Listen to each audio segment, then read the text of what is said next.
চিকেনের বিভিন্ন রকম রেসিপির মধ্যে সবচেয়ে জনপ্রিয় আলু দিয়ে চিকেন কারি। চলুন দেখে নেওয়া যাক কীভাবে তৈরি করতে হয়। এখানে নিয়েছি 1 চামচ ধনে গুঁড়ো, 1.5 চামচ লাল মরিচ, 1/2 চামচ হলুদ গুঁড়ো, 1/2 চামচ গরম মশলা, 1/2 চামচ জিরা গুঁড়ো, 1 চামচ মাংসের মশলা। এক পাশে মাংসগুলো ধুয়ে রেডি করে নিয়েছি।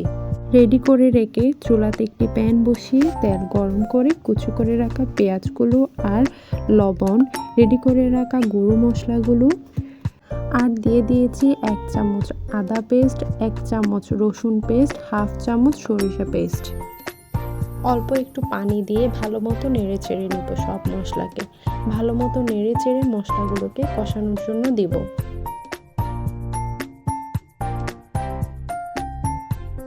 মশলাগুলো ভালো মতো কষা হয়ে গেলে উপর দিয়ে তেল ভেসে এলে এতে মাংস আর আলুগুলো দিয়ে নেড়ে ছেড়ে ঢাকনা দিয়ে ঢেকে দেব 5-6 মিনিটের জন্য মাঝারি আঁচে।